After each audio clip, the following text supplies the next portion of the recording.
저는 오늘 이 말씀을 가지고요, 나의 생각보다 크신 하나님이라는 제목으로 함께 은혜를 나누고자 합니다. 여러분, 욥기의 가장 큰 주제가 뭔지 아세요? 여러분들의 삶을 이렇게 안정적으로 또 물질적으로 평안하게 잘 살아갈 수 있는 그 보호하심의 성벽이 제거되어져도 여러분들이 하나님을 믿겠느냐라고 하는 질문을 하는 게 욥기의 메인 주제예요. 여러분, 우리는 하나님을 믿을 때 하나님 이거 해결해 주세요, 저거 해결해 주세요 하지 않습니까? 그렇죠? 그리고 그거를 해결을 받으면 하나님 앞에 감사하다고, 역시 하나님은 살아계신 하나님이고 우리를 인도하신 하나님이다, 뭐 이런 고백을 하잖아요. 그런 우리에게 만약 하나님이 그렇게 응답하시지 아니하시고 너희들이 지금 누리고 있는, 첫 번째는 물질, 두 번째는 자식의 복, 세 번째는 질병, 이 모든 보호막을 다 걷어 가시어도 너희들이 하나님의 신앙을, 하나님을 믿는 신앙을 떠나지 않을 수 있느냐라고 도전하고 있는 거예요.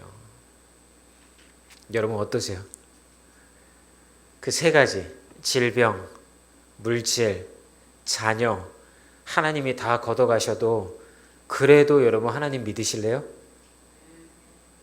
아멘 한 분들에게 하나님의 은혜와 복이 임할 줄 믿습니다. 사탄과 하나님이 이야기를 나누다가 바로 이 문제를 논의하게 되었어요. 그래서 사탄이 하나님에게 묻습니다. 하나님, 이거 세 가지 다 걷어가도 욥이 하나님 잘 믿는 줄 아세요? 아니에요. 지금까지 하나님이 물질의 복 주고 자식의 복 주고 건강의 복 주었기 때문에 욥이 하나님을 열심히 믿는 거지, 이 세 가지 다 걷어가시면 욥도 하나님 떠날걸요? 이렇게 하나님에게 욥이 타탄이 도전했어요. 그랬더니 하나님이 그럼 네가 한번 시험해봐. 대신 욥의 생명을 거두지는 말고. 그렇게 해서 시작된 게 욥의 시험인 거예요. 그래서 첫 번째로 사단은 욥의 물질을 다 걷어갑니다. 그리고 두 번째로 한 집에 모여서 그 파티를, 이렇게 잔치를 벌였던 욥의 자식들을 다 데리고 갑니다. 그리고 마지막으로 욥에게 건강을 빼앗아 갑니다. 그래도 욥이 하나님을 원망하지 않으니까 얼마나 속이 상했든지 그의 아내가 욥에게 얘기합니다. 차라리 여보, 하나님을 원망하고 우리 그 자리에서 죽읍시다. 이 정도로 고난이 심했던 거예요. 욥이 이런 고난을 당했다는 이야기를 듣고 욥의 세 친구가 찾아옵니다. 그리고 처음에는 욥을 위로합니다. 얼마나 힘들겠어. 그 시간이 지나고 나니까 욥의 세 친구가 욥이 당한 고난을 자신들의 신앙관으로 해석하기 시작을 합니다. 표현은 좀 달랐어요. 이 세 친구가 하는 표현은 다 달랐지만 공통점이 있었어요. 네가 하나님 앞에 죄를 지었기 때문에 이 고난이 너에게 닥친 거야. 그러니까 욥아, 친구야, 너 하나님 앞에 회개하지 않은 죄가 있다고 한다면 빨리 하나님 앞에 회개해야 돼. 그래야 하나님이 이 모든 저주를 다 걷어가시게 되어질 거야 라고 이야기를 합니다. 그랬더니 욥이 뭐라고 이야기를 하냐면, 그렇지 않아. 나 하나님 앞에 회개할 죄가 없어. 그렇게 큰 죄 짓고 살지 않았어. 내가 얼마나 하나님 열심히 믿으면서 살았는데 라고 했더니 새 친구가 이렇게 얘기를 합니다. 너 참 교만하구나. 네가 모르고 지은 죄도 있을 수 있잖아. 그런데 어떻게 하나님 앞에 지은 죄가 없다라고 이야기할 수가 있어. 너 회개해야 돼. 그거부터 회개해야 돼. 너 교만죄부터 회개해야 돼. 세 친구가 이렇게 얘기를 하는 거죠. 아마 여러분들은 이 욥의 세 친구가 권면해 주었던 신앙적인 조언에 대해서 동감하실 겁니다. 맞다 이렇게 하실 수도 있을 것 같아요. 그런데 성경은 이런 신앙을 우리에게 뭐라고 이야기하냐면 인과응보신앙이다 라고 이야기를 해주고 있습니다. 여러분, 인과응보신앙 아시죠? 원인이 있기 때문에 결과가 있다라고 하는 거예요. 인과응보신앙과 함께 우리가 보통 가지고 있는 신앙은 또 하나 뭐가 있습니까? 기복신앙이 있죠. 하나님 앞에 잘하면 우리에게 복을 주시고 하나님 앞에 잘못하고 죄를 지으면 하나님이 우리에게 저주를 내리신다라고 하는 신앙, 이것을 여러분 기복신앙이다 라고 이렇게 얘기를 합니다. 그래서 대부분의 신앙을 가지고 있는 분들, 자신의 고난을 해석을 이 두 가지 신앙관으로 자신의 그 삶을 그렇게 해석하는 경우가 많습니다. 그래서 우리는 흔히 욥의 세 친구처럼 누가 교회 가운데 어려움 당하고 그가 힘들면 처음에는 가서 위로해요. 그러다가 조심스럽게 얘기를 합니다. 집사님 혹시 하나님 앞에 회개할 거리가 없나 가만히 생각해 봐. 하나님 앞에 지은 죄가 있어서 이런 저주가 이 집안에 임한 걸 수도 있어. 이렇게 조언하는 수가 있어요. 여러분, 그러면 안 돼요. 차라리 여러분 그분과 함께 울어주세요. 그분과 함께 아파하세요. 그런 얘기하지 말고 차라리 그분과 함께 기도의 자리로 나와서 하나님 앞에 물어보세요. 하나님, 왜 이 가정 이렇게 하십니까? 하나님 돌봐주셔야 되지 않습니까? 이렇게 애달패하면서 하나님 앞에 매달리는 신앙과 공동체와 교회가 되어줘야지. 여러분, 우리가 가지고 있는 기복신앙과 인과응보신앙 가지고 여러분의 고난을 아무리 해석하려고 해도 해석이 되어지지가 않습니다.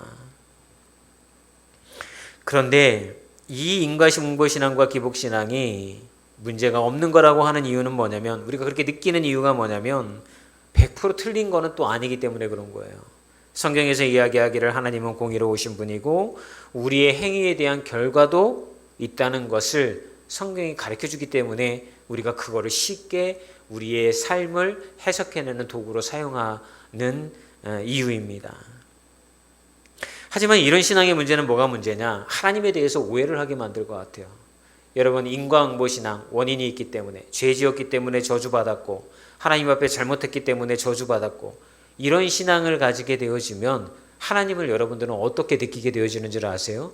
심판자 그리고 법관으로서만 보게 되어지는 거예요. 아, 내가 잘못하면 하나님은 나를 언제든지 치시는구나. 그러다가 하나님 앞에 내가 잘하면 하나님이 나에게 복 주시는구나.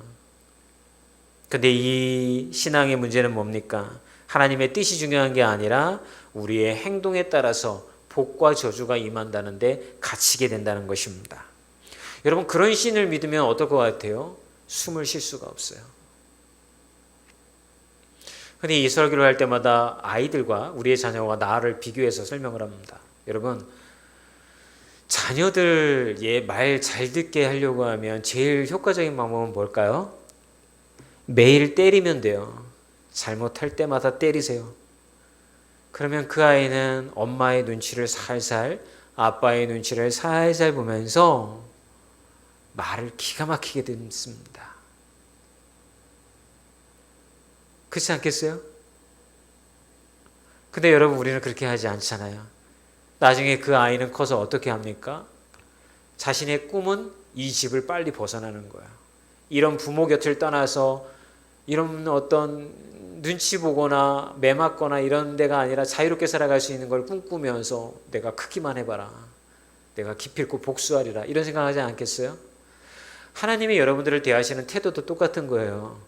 여러분들이 하나님 말씀에 순종하고 예배에 빠지지도 않고 뭐 예배 시간에 최선을 다해서 뭐 묵상하고 뭐 이러면, 그렇게 만들려면 하면 여러분들을 치면 돼요.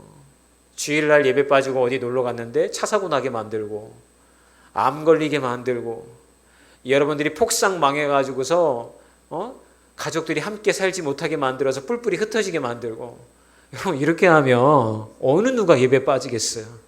야, 나 큰일 날 것 같아. 예배 빠지면 안 돼. 하나님 그렇게 하시지 않잖아요. 왜요?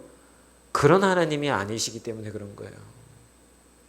그런 하나님이 아닌데도 왜 우리는 그런 하나님처럼 해석을 하고 그렇게 신앙생활을 하냐? 이걸 우리에게 묻고 있는 것입니다. 여러분, 하나님은 우리에게 사랑의 하나님으로 다가오시는 거예요. 인내해 주시고 참아 주시고 하나님의 어떤 분인지를 더욱 알려주시기 위해서 고난도 사용하시는 분이지, 여러분들을 하나님에게 잘하게 만들고 비맞히는 그런 신앙인으로 만들기 위해서 여러분들에게 고난을 허락하신 분이 아니라는 것을 욥은 우리에게 이야기를 해주고 있는 것입니다. 욥기 12장 6절에 보면 이렇게 욥이 이야기를 합니다. 함께 읽어볼까요? 시작. 강도의 장막은 형통하고 하나님을 진노하게 하는 자는 평안하니 하나님이 그의 손에 후히 쥐심이니라. 욥의 친구들이 하도 욥에게 이야기를 하는 거죠. 네가 잘못했으니까 하나님이 너 치신 거야. 그러니까 욥이 이렇게 얘기를 하는 거예요. 강도의 장막은 형통하고 하나님을 진노하게 하는 자는 평안하니 하나님이 그의 손에 후히 주심이라. 야, 강도도 잘 살더라. 하나님을 진노하는 자도 평안을 누리면서 배 땅땅거리면서 잘 살더라. 너희들이 가지고 있는 그 신앙으로 이걸 어떻게 해석할 수가 있어? 불가능하지? 하나님은 그런 하나님이 아니기 때문에 그런 거야 라고 욥이 반응을 보여 있는 거죠. 여러분, 우리는 세월호 사건을 보면서 무슨 생각을 합니까? 그 아이들이 죽어나갈 때 그 안에 정말 예수님을 열심히 믿었던 10대 있을 수 있잖아요. 그죠? 왜 데려가셨는지 우리 알 수가 없어요. 이태원에서 젊은 아이들이 다 죽어나갈 때 왜 아이들이 그렇게 죽을 수밖에 없었는지 신앙의 관점으로 우리가 해석을 해보려고 하지만 이해가 되어지지 않아요.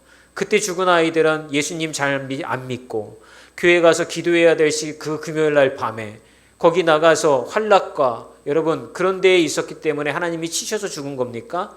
이해가 가지 않는 거예요.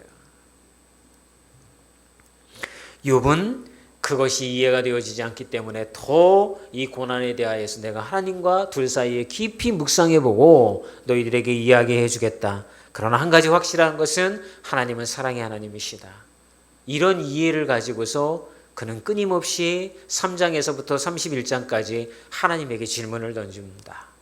사랑의 하나님, 그것을 기반으로 해서 오늘 저는 여러분들에게 두 가지 은혜를 나눴으면 좋겠습니다. 첫 번째는 내 생각보다 크신 하나님은 합력하여 선을 이루시는 분이라고 하는 것입니다. 여러분들 고난 당하시잖아요. 그죠? 어려움 만나잖아요. 힘들잖아요. 그죠? 그러면 여러분들의 첫 번째 반응은 뭐냐면 왜 하나님 나에게 이런 고난을 허락해 주셨어요? 이게 첫 번째 질문이 되어집니다. 여기까지는 좋습니다. 그런데 그 다음 스텝은 뭡니까? 내가 하나님 앞에 회개하지 않는 죄가 있고 하나님 앞에 죄 지은 게 있어서 내 인생이 이렇게 잘 풀리지 않는구나 라고 나가면 여러분들은 하나만 알고 하나님의 깊은 뜻을 놓치게 되어지는 거예요. 고난을 바라보는 여러분의 해석이 인과응보신앙과 기복신앙에 여전히 매여 있기 때문에 스스로를 그렇게 바라보는 거예요. 물론 여러분 기복신앙과 인과응보신앙이 주는 순기능이 있어요. 좋은 영향력이 있어요. 그게 뭐냐면 두려워하는 마음으로 다시 하나님 앞으로 나오게 만드는 거예요. 근데 여기에 머무르면 안 된다는 거예요. 이 고난을 해석할 때 거기에만 머물러 있으면 하나님을 그런 심판과 법관으로만 보게 되어지는 거죠. 하나님이 여러분들에게 고난을 주셨을 때에는 그 고난을 통하여서 하나님의 뜻을 발견하고 더욱더 하나님에게 가까이 가도록 만들기 위하여서 고난을 주신 줄 믿습니다. 여기까지는 기복신앙과 인과응보신앙과 다를 게 없는 것처럼 보여요. 그런데 마지막 하나가 더 남았어요. 뭡니까? 하나님은 이 고난까지도 나의 삶에서 합력하여 선을 이루는 터널로 과정으로 사용하신다는 거 하는 거예요. 우리는 고난을 만나면 하나님은 이 고난의 터널을 빨리 벗어나게 해주세요. 하나님 여기서 빨리 내가 좀 벗어나서 걱정과 근심 없이 그냥 그렇게 좀 살게 해주세요. 이게 우리의 생각인데 하나님은 우리에게 뭐라고 얘기하냐면 그 과정 속에서 내가 너와 함께하고 있어. 그 터널을 네가 혼자서 헤매고 있을 때 나는 너를 돌봐주고 있고 지켜주고 있어. 너를 만나주고 있어. 이 과정이 왜 필요합니까? 하나님은 사랑의 하나님이시고 우리를 돌보시는 하나님이고 이것을 통하여서 우리를 포기하지 아니하시고 끝까지 동행하신다는 것을 고난의 과정과 터널을 통하여서 우리에게 알려주시고자 하시는 거예요. 그런데 그 시간을 우리는 어떻게 해요? 빨리 지나가게 해주세요. 빨리 저 고난 벗어나게 해주세요. 이거에만 초점을 맞추니까 우리는 하나님과 사귐의 시간들을 가질 수가 없는 거죠. 얼마 전에 큐티 제목을 제가 이렇게 올린 적이 있어요. 내가 그때 다른 선택을 했더라면 이렇게 큐티 제목을 올렸더니요. 조회수가요. 그 전보다 많이 올라간 거예요.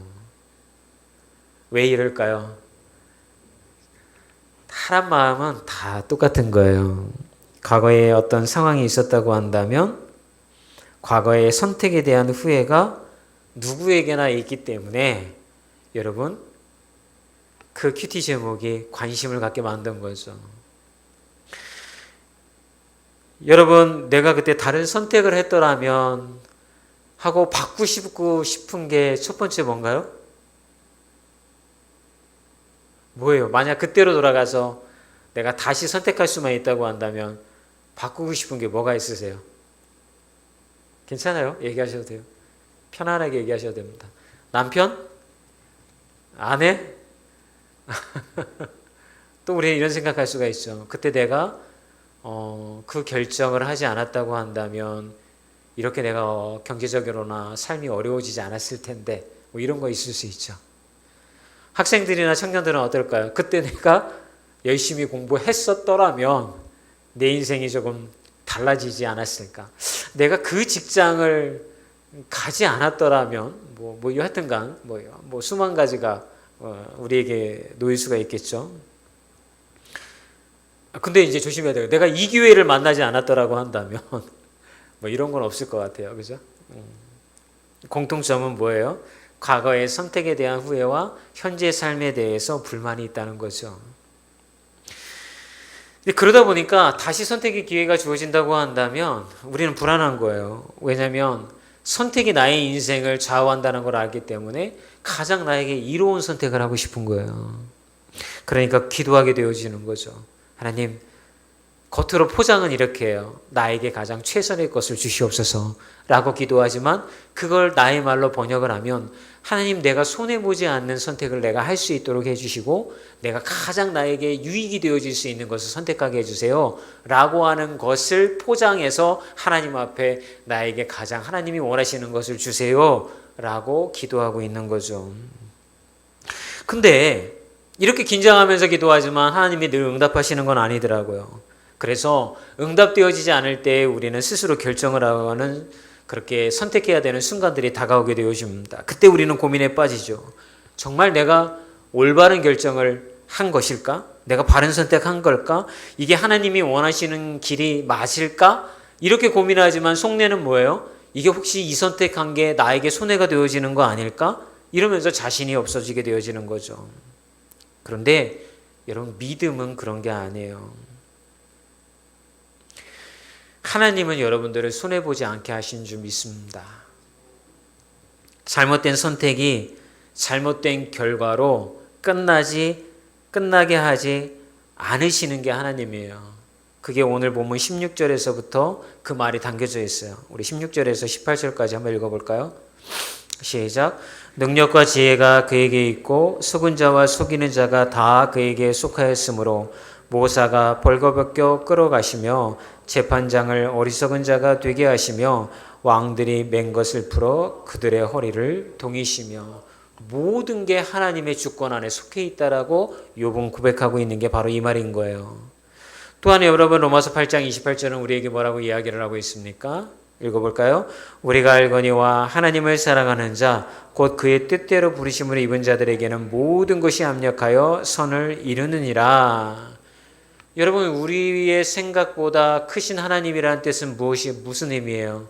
모든 것이 하나님의 택함을 받은 자, 하나님께서 창세전에 여러분의 어머니의 그 모태에서부터 택함을 받은 자들은 하나님이 그들의 인생을 인도해 가고 하나님이 이루시고자 하는 뜻을 위하여서 여러분들의 삶을 포기하지 아니하시고 인도해 가신다라고 하는 거예요. 그걸 합력하여 선을 이룬다라고 하는 거예요. 어떤 사람들이 이런 얘기를 해요. 하나님 앞에 기도를 열심히 했는데 응답된 게 아무것도 없었어요. 내 마음대로 응답되어지지 않더라고요. 그래서 저는 하나님을 안 믿어요.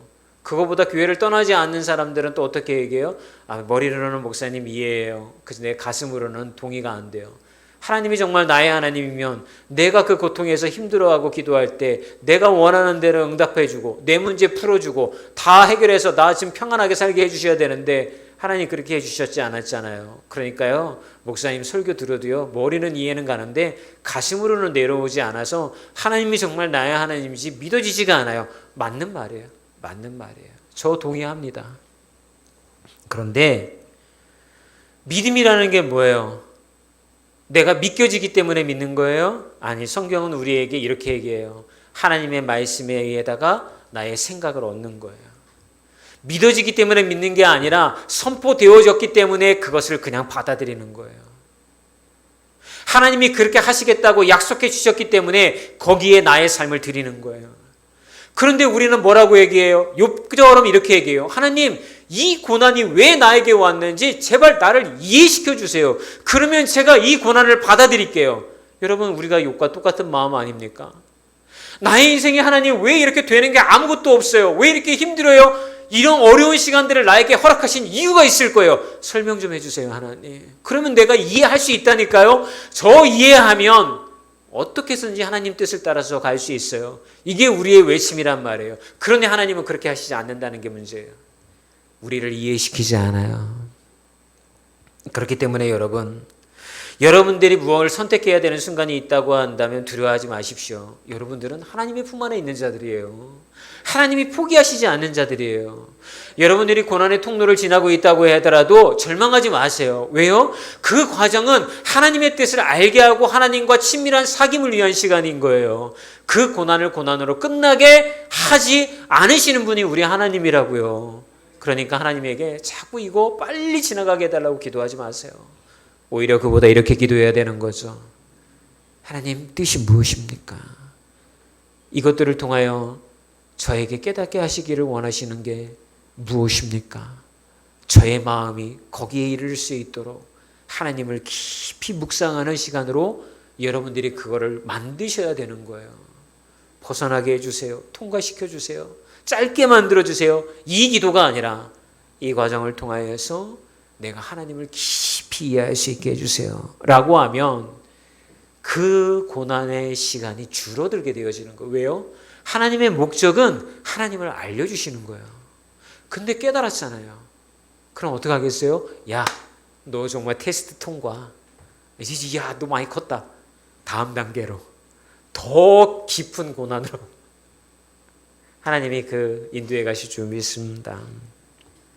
그러니까 여러분에게 위로해야 되는 말씀은 그런 거예요. 하나님은 합력하여 선을 이뤄요. 고난이 끝이 아님을 믿고 거기에서 하나님을 바라보며 이겨내시는 분들이 되었으면 좋겠습니다. 자, 그러면 이렇게 이제 하나님을 깨달은 자들을 하나님은 이제 형통케 하신단 말이에요. 그럼 이제 어떻게 형통케 하시냐? 두 번째는 나의 생각보다 크신 하나님은 믿음으로 반응하는 자를 형통케 하시는 줄 믿습니다. 욥에게 고난이 다가왔을 때에 욥이 하나님을 원망하지 않았어요. 인내하면서 자신의 신앙을 지키려고 정말 애썼어요. 근데 이렇게 참다 친구들이 자꾸 회개하라고 하고 원인이 너에게 있다고 하고 뭐 이런 얘기를 하니까 욥도 3장에서부터 아까 말씀드려 31장까지 하나님에게 자꾸 질문을 합니다. 하나님, 저한테 왜 이러신 거예요? 혹시 제가 하나님한테 정말 죄 지은 거예요? 아니면 우리 아이들이 하나님 앞에 죄 지은 게 있어요? 아니면 우리 가정이 이렇게 되어야 할 이유가 있을까요? 뭐 이런 질문들을 끊임없이 하나님 앞에 합니다. 그렇게 한 이유는 뭐일까요? 자기도 이해할 수가 없는 거죠. 그런데 원망도 할 수가 없으니까 이러지도 못하고 저러지도 못하니까 한탄만 하게 되어지는 거죠. 그렇게 시간을 보내는데 욥의 간구를 듣고 하나님이 욥기 38장에서 41장에 갑자기 설명을 시작을 합니다. 그런데 어떻게 설명을 하냐면 이런 방식으로 설명을 합니다. 38장 4절 같이 읽어볼까요? 내가 땅에 기초를 놓을 때에 내가 어디 있었느냐? 내가 깨달아 알았거든 말할지니라. 너 내가 세상을 창조할 때 너 어디 있었니? 하고 물으시는 거예요. 어디 있었어요? 아직 창조되어지지도 않았는데요. 그러니까 너는 이해할 수가 없었다는 거예요. 16절과 18절은 또 이렇게 설명을 하세요. 읽어볼까요? 내가 바다의 샘에 들어갔었느냐? 깊은 물 밑으로 걸어다녀 보았느냐?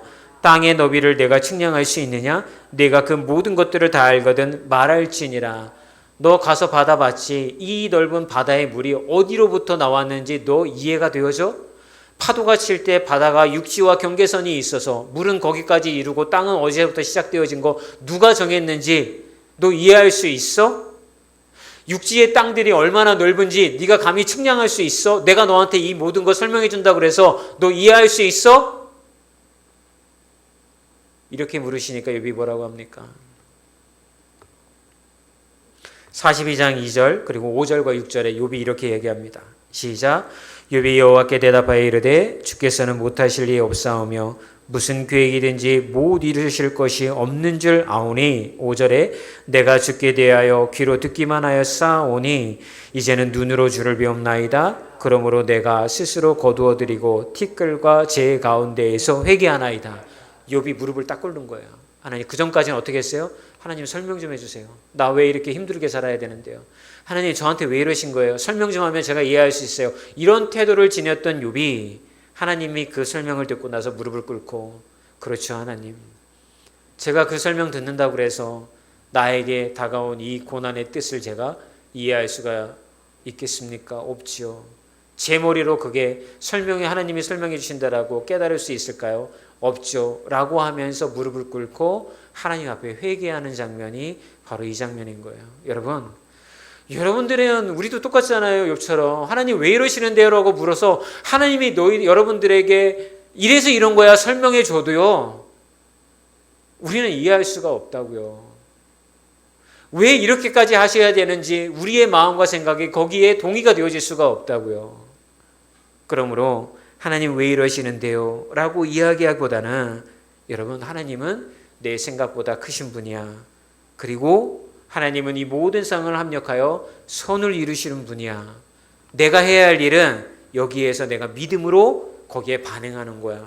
하나님 뜻은 무엇인지 알 수 없으나, 제가 깨달을 수는 없으나 분명히 나의 이 고난에 하나님의 뜻이 있을 것이며 계획이 있을 것이며 그것들을 통하여 나를 사용하실 줄 믿습니다라고 하며 하나님을 의지하고 제가 이 고난을 이겨내겠습니다.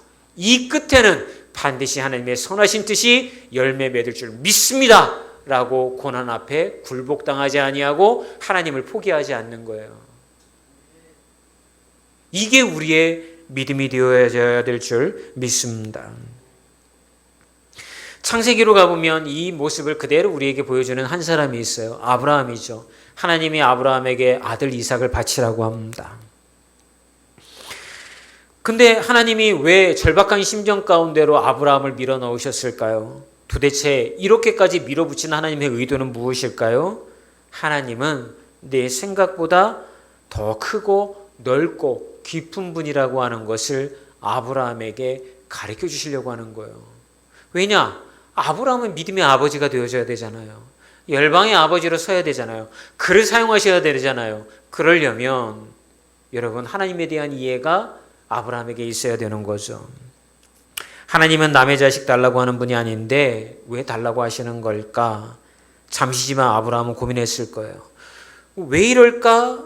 분명 하나님 왜 이러십니까? 라고 욥이 고민했던 문제를 아브라함도 고민을 했을 것입니다. 분명히 바치라고 하시는 데에는 이유가 있을 텐데 그것을 설명해 주시면 내가 기꺼이, 주신 이도 하나님이시고 데려가시는 이도 하나님이시니까 드릴 텐데, 나를 좀 이해만 시켜주시면 그렇게 할 텐데 왜 하나님은 바치라고만 하시지 그 이유는 설명해 주시지 않는 거지? 라고 아브라함도 고민했을 것입니다. 그런데 이해가 되어지지 않지만 아브라함은 하나님 분명한 선하신 뜻이 있을 거야 라고 믿으며 믿음의 반응으로 그 발걸음을 옮겼습니다. 여러분 이게 중요한 것입니다. 하나님이 아브라함에게 너가 가진 생각, 나에 대한 생각보다 더 크신 하나님이라는 것을 가르쳐주기 위해서 이삭을 바치라고 아브라함에게 하나님이 도전했을 때 아브라함은 이에 믿음으로 반응하여서 그 깨달음을 자기 것으로 만든 것이 중요하다라는 거예요. 여러분들이 고난이 왔을 때 믿음으로 반응하면 그 깨달음이 여러분의 것이 되어지는 거예요. 하나님의 사람으로 살아갈 수 있는 은혜를 잊게 되어지는 거예요. 그런데 믿음으로 반응하지 못하면 어떤 일이 벌어집니까? 그 깨달음이 내 것이 되어지지 아니하고 여전히 기복신앙과 인과응보신앙에 머물러서 하나님을 그렇게만 바라보는 신앙인으로 평생을 살아가게 되어진다라고 하는 것입니다. 여러분, 이 말씀을 묵상을 하면서 저는 우리 교회 이전 과정이 떠오르라는 거예요. 예전에 제가 하나님 앞에 이렇게 기도한 적이 있어요. 교회 옆에 본당 옆에 공사하다가 거기에서 문제를 일으켜가지고 우리 교회가 주저앉았잖아요. 전 솔직히 새벽에 나와서 하나님 앞에 그렇게 기도했어요. 하나님, 우리 교회한테 왜 이러세요? 왜 이렇게 어렵게 자꾸 만드시는 거예요? 하나님을 원망하기도 하고 도대체 하나님 선하신 뜻이 무엇인지 제가 이해할 수가 없어요. 왜 이렇게까지 하시는 겁니까? 라고 하나님 앞에 기도하고 대들었던 적들이 있어요. 그런데 지나보니까 어떻게 했습니까? 그게 필요했구나. 그 과정이 필요했기 때문에 하나님이 교회를 옮기시기 위해 과정이 필요했기 때문에 이렇게 만들어 오셨구나 라는 것을 시간이 지나 뒤를 돌아보니 우리는 감사로 고백을 할 수가 있게 되어지는 거잖아요. 우리의 삶도 마찬가지인 거예요. 때로는 하나님이 여러분의 인생을 주저앉힐 때가 있어요. 금이 가게 만들고 무너지게 만들 때가 있어요. 그때 우리의 기도는 하나님 왜 이러시는 거예요? 라고 하나님 앞에 그렇게 물을 수밖에 없어요. 그런데 여러분 그 과정이 하나님이 우리에게 하나님의 선하신 뜻을 알려주시기 위한 통로인 줄 믿습니다. 그러므로 우리는 하나님 앞에 이렇게 고백해야 되는 거죠. 저는 하나님의 뜻이 있을 줄 믿습니다. 주님, 지금은 이해가지 아니하고 지금은 막막하고 이 어둠의 통로가 끝이 안 나는 것처럼 보여지지만 분명 하나님의 선하신 뜻이 저에게 임할 줄 믿습니다. 그것을 보고 믿고 저는 이것을 이겨내겠습니다. 담대하게 나아가겠습니다. 라고 그 고백을 우리에게서 듣기를 원하시는 거예요. 이런 고백을 그대로 욥이 하니까 욥기 42장 10절과 11절에 하나님은 욥에게 이런 형통함을 허락하십니다. 읽어볼까요?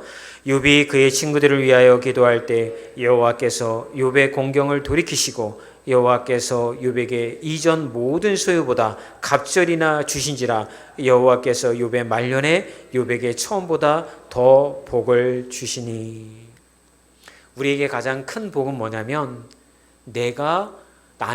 나를 하나님이 어떻게 사랑하시고 돌보시는지를 깨닫는 게 가장 큰 복인 줄 믿습니다. 여러분 혹시 여전히 누군가 비교하며 참 내 인생은 지질이 복도 없지 뭐 이런 생각하고 계시는 분이 있다고 한다면 야곱의 고백을 한번 생각해 보세요. 여러분 야곱이 애굽으로 내려가서 요셉 앞에 섰을 때 이렇게 고백하지 않습니까? 내가 우리 조상들의 나이보다 나이는 더 많지는 않지만 겪어온 인생의 고난을 비교해 보면 누구보다도 많은 고난 가운데에 있었던 사람입니다. 야곱이 이렇게 고백하잖아요. 믿음의 조상이었던 야곱의 인생이 여러분 이렇게 험난한 인생이었다는 거 아시잖아요. 그런데도 야곱을 왜 우리는 믿음의 조상이자 하나님의 복받은 자라고 이야기를 합니까? 그의 인생이 하나님에게 12지파가 이루어지는 이스라엘 민족을 위한 처음으로 그가 사용되어졌기 때문에 그런 거예요. 하나님이 이스라엘 백성들을 만들기 위한 축복의 통로로 그를 사용했기 때문에 그런 거예요. 야곱만 그렇습니까? 여러분 요셉의 인생도 동일하잖아요. 그는 하나님에게 사용되어진 거예요. 그것을 위하여서 그의 인생 가운데 형제들에게 팔림당하기도 하고 노예가 되어지기도 하고 그런 어려움을 당했던 거예요. 우리의 인생도 마찬가지예요. 하나님은 우리를 사용하길 원하세요. 그리고 감히 이렇게 이야기할 수 있을지는 모르겠지만 그걸 깨달아서 그 하나님이 우리에게 말씀하신 거에 믿음을 얻는 사람들은 욥과 같이 그들의 생애가 형통함을 입는 복된 인생이 되어질 줄 믿습니다.